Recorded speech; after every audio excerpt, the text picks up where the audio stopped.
this. Okay. Hopefully you can see the screen there.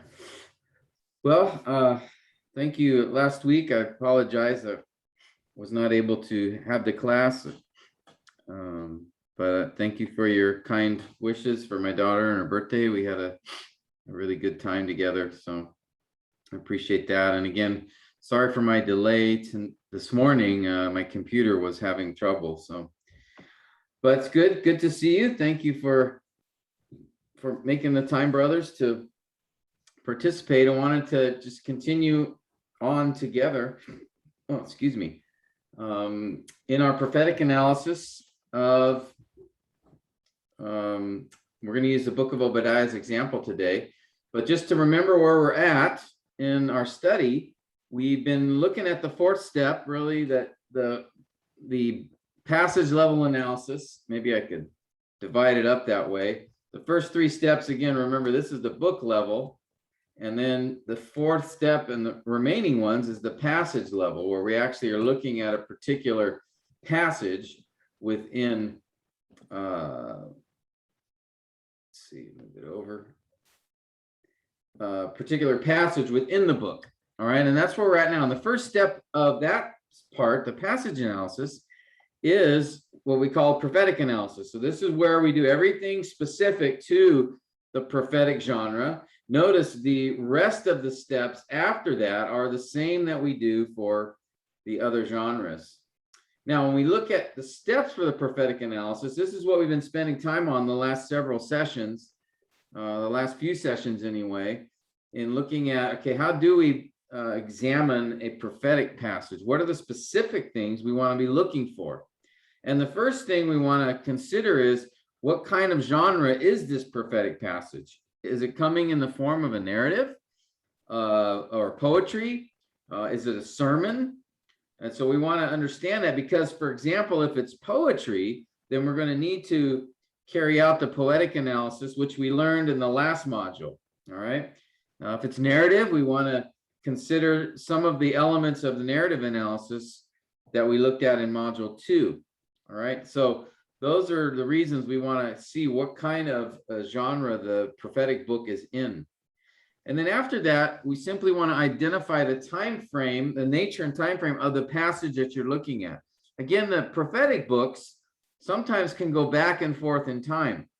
Often the prophet is preaching to a present day audience, and he may address some issues in the present, and he usually does, because that is why he has gotten up to speak, is that they are being unfaithful to the covenant, the Mosaic covenant, in some way. And so God raised up a prophet to call them back to repentance. So there'll often be present elements, present events within the book. And then also at times the prophet would speak of future events as a part of his sermon. And so we want to be able to identify where those parts are as well. So as you are examining your specific passage within a prophetic book, you want to be able to understand, is this present time? Is this a time in the past? Sometimes they'll refer to past events, or is it in the future? And then for those parts of the prophetic book that are our future, you want to identify the type of the prophetic genre. Remember, we looked at really just 3 general types. Actually, there's 2, but we looked at 3. The first type is the judgment oracle.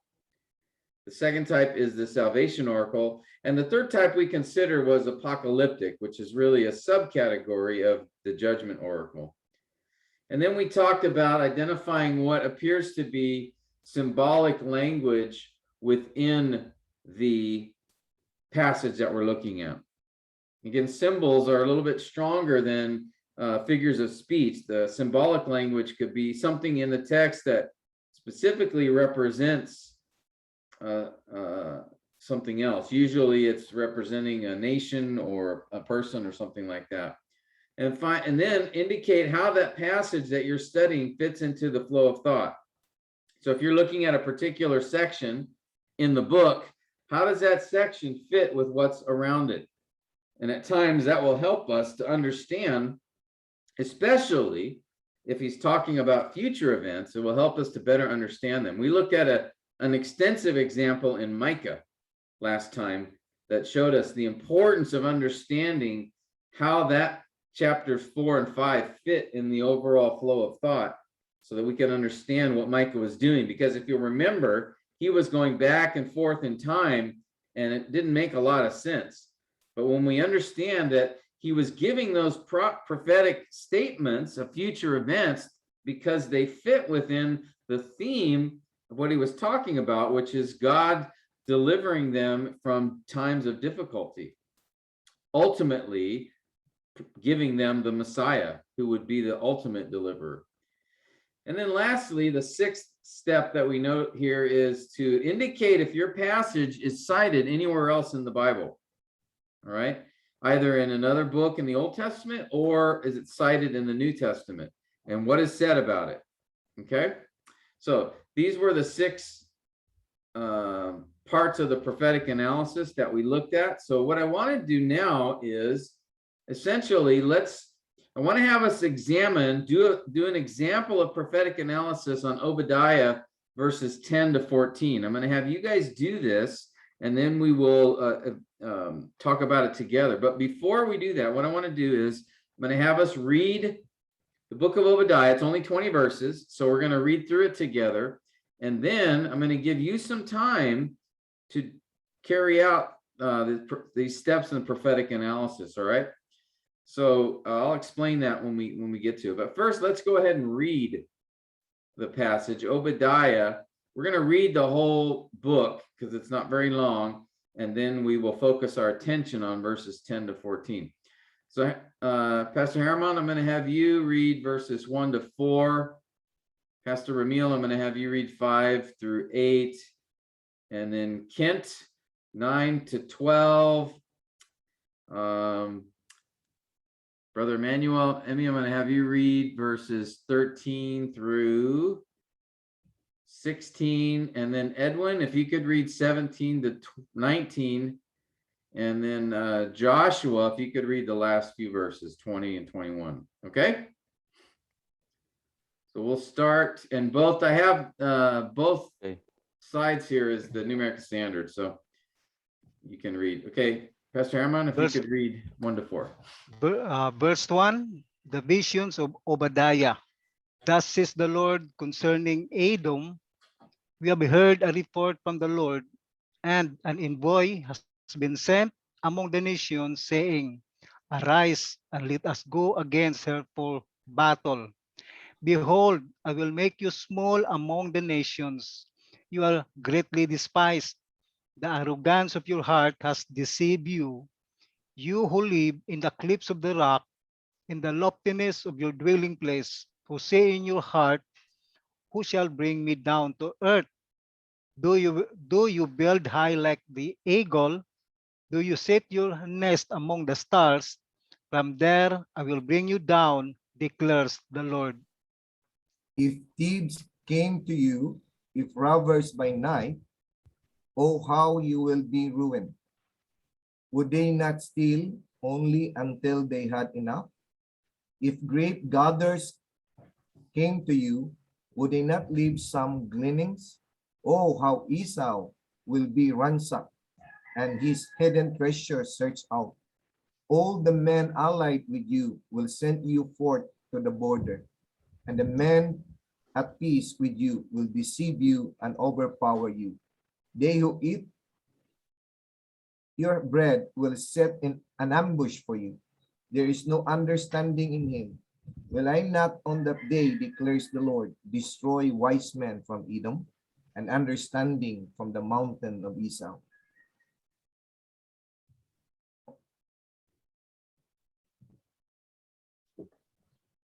All right, Kent, I think your verses 9 to 12 there. You're muted, brother. Then your mighty men will be dismayed, O Teman, so that everyone may be cut off from the mountain of Esau by slaughter. Because of violence to your brother Jacob, you will be covered with shame, and you will be cut off forever. On the day that you stood aloft, on the day that strangers carried off his wealth, and foreigners entered his gate and cast lots for Jerusalem. You too were as one of them. Do not blot over your brother's day, the day of his misfortune, and do not rejoice over the sons of Judah in the day of their destruction. Yes, do not boast in the day of their distress. And verse 13, do not enter the gate of my people in the day of their disaster. Yes, you, do not gloat over their calamity in the day of their disaster, and do not loot their wealth in the day of their disaster. Do not stand at the fork of the road to cut down the fugitives, and do not imprison their survivors in the day of their distress. For the day of the Lord draws near on all the nation, as you have done. It will be done to you. Your dealings will return on your own head, because just as you drank on my holy mountain, all the nation will drink continually. They will drink and swallow and become as if they had never existed. Verse 17, but on Mount Zion there will be those who escape, and it will be holy, and the house of Jacob will possess their possessions. Then the house of Jacob will be a fire, and the house of Joseph a flame, but the house of Esau will be a stubble, and they will set them on fire and consume them, so that there will be no survivor of the house of Esau, for the Lord has spoken. Then those of the Negev will possess the mountain of Esau, and those of the Shephelah, the Philistine plain, also possess the territory of Ephraim and the territory of Samaria. And Benjamin will be possessed Gilead. And the exiles of this host of the sons of Israel, who are among the Canaanites, as far as Zarephath, and the exiles of Jerusalem, who are in Sepharad, will possess the cities of Negev. The deliverers will ascend Mount Zion to judge the mountain of Esau, and the kingdom will be the Lord's. All right, good, thank you. So we've looked at this book before. Might be hard to remember because it's been a little while, but we did the observations on this book before, and then also the background context and the literary context. We did that when we were looking at the book level. This morning, I'd like us to focus our attention on verses 10 to 14 and basically carry out the prophetic analysis, all right? And if you'll remember, prophetic analysis, again, is those 6 steps that I mentioned earlier. So the first one is simply looking at Obadiah, just identifying, okay, what genre is this? Obviously, there is prophetic here because he's talking about the future in some cases, but does he write this in the form of a narrative or a form of a poet? Does he use poetry here? What do you guys think?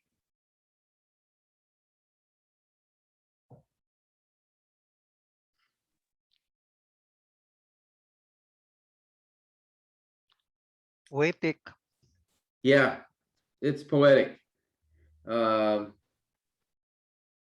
Many of the prophetic books are poetic. Definitely Obadiah is. Now, what's interesting here is it's in the form of a sermon because he's making declarations, but he uses poetic language to express what he's saying. And so because of that, we then need to say, okay, he's using the poetic genre, so we need to, in fact, though, I wrote it here. Obadiah is written in a poetic genre. So we need to do the poetic analysis, which means we have to look for imagery, poetic devices, and parallelism, all right? I'm just going to have us focus our attention on the poetic devices and parallelism for each verse. So now we're only going to do this for verses 10 to 14, which I have on your screen. So what I want to do is just have us look to see if there's any parallelism that's used here. All right. Now, as I mentioned a while back when we were looking at the poetic genre, usually in the Psalms and Proverbs, you will see parallelism quite often, most verses. But in the prophetic genre, they don't always implement a parallelism within the passage. And so here, let's see, maybe what I'm going to have us do is just focus on, I'm just going to have us focus on the poetic devices here. All right. I'm going to skip this part. Except let me do this. Sorry, I'm just trying to think what I want to cover here.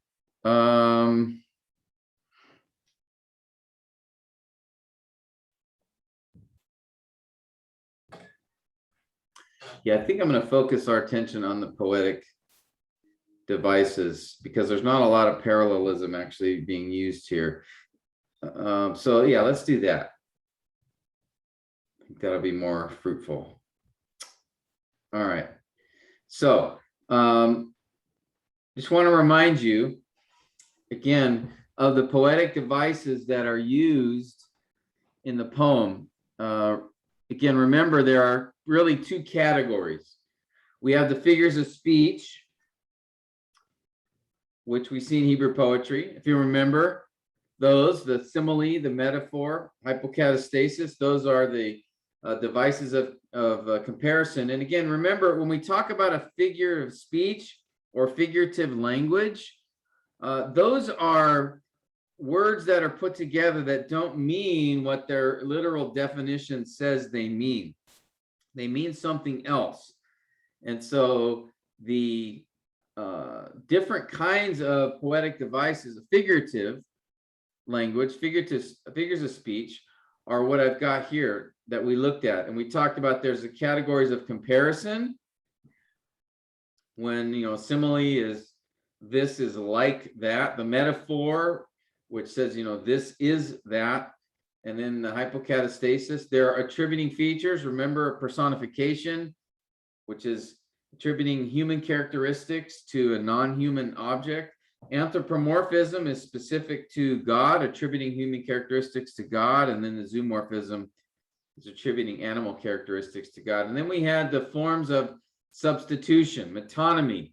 That is where a one word represents, or one thing represents another. Synecdoche was something, part of something that represents all of it, like the finger representing the hand. Euphemism, which we didn't discuss much, but sometimes a word or phrase is used in place of another word or phrase that might be considered rude or offensive or blunt. For example, the term sleep is often used as a euphemism for death. If you remember when Paul's talking in 1 Corinthians 11 about those who were taking communion in an unworthy manner and they had fallen asleep. Well, it wasn't real sleep. Actually, that's figurative. They were saying they died. That's called a euphemism. Or there's the idioms, which are an expression that is common within the culture that means something different than what the literal definition of the expression is.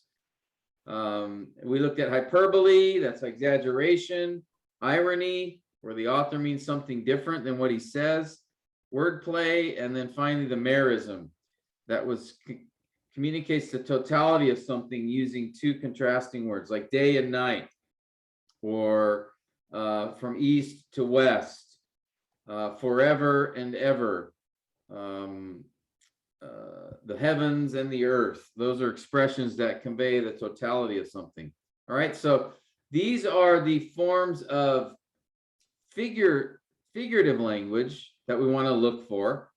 Okay, so maybe what we'll do first is that I'll have you take a look, and I want you on your own now just to go through verses 10 to 14. I'll leave them up here on the screen for you. All right, go through those verses, and I want you to identify if you can see any figures of speech in any of the verses. So just go a verse at a time and look for these figures of speech. All right. Let me see if I can.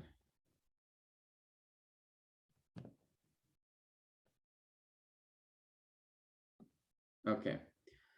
So why don't you go ahead and do that? Take a few minutes, then we'll come back together and see how you did on that. All right. We'll discuss them together. All right. Take a few minutes and just first look at verse 10. See if you see anything in there that's figurative. So just read each line and say, okay, does this seem to be literal or figurative? And then if it's figurative, then try to figure out or determine from the list what you see here. All right. And then also too, why don't you go ahead, in addition to that, is identify any images that you see. All right. Any imagery, any pictures that the author paints here. So look for an image and then look for a figure of speech. Okay. Any questions on that? No, Pastor Tim. All right, good. So go ahead. I'll give you a few minutes to do that. And I'll be around if you have any questions.